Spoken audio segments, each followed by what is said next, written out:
తన ప్రజలపై ప్రేమ, నిరంతరం శ్రమ, వినూత్న ఆలోచనలు, వేగవంతమైన అభివృద్ధి, ఇది బుగ్గన ప్రస్థానం.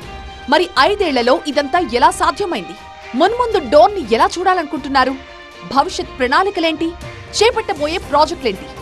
ఈ ప్రశ్నలకు సమాధానం డోన్ అభివృద్ధికి ఆర్కిటెక్ట్ అయిన బుగ్గన నుంచి తెలుసుకునే ప్రయత్నం చేద్దాం.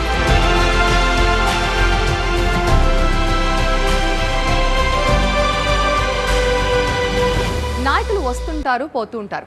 కానీ వాళ్ల హయాంలో నియోజకవర్గాల్లో వాళ్లు చేసిన అభివృద్ధి ప్రజల హృదయాల్లో వాళ్ళని చిరస్థాయిగా నిలిచిపోయేలా చేస్తాయి. అలా డోన్ ప్రజల హృదయాల్లో మంత్రి బుగ్గన ఎప్పటికీ చిరస్థాయిగా ఉండిపోతారనడంలో ఎలాంటి సందేహం లేదు. రైట్, నాతో పాటు మినిస్టర్ బుగ్గన రాజేంద్రనాథ్ రెడ్డి ఉన్నారు. బుగ్గన గారు నమస్కారం. మీ డోన్లో అడుగడుగులోని నాకు మీ టేస్ట్ కనిపించిందండి.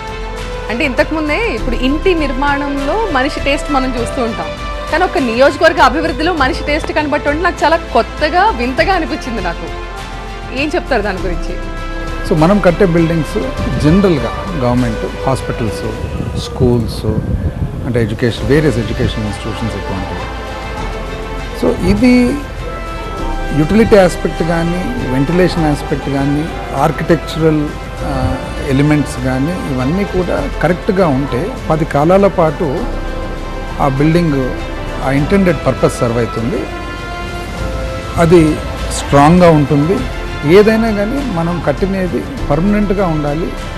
అండ్ అక్కడ ఎవరైతే వాడతారో ఆ ఇన్స్టిట్యూషన్ను వాళ్ళు not only education and health, they should come out of that building with a better perspective of life అనేది నా ఆలోచన.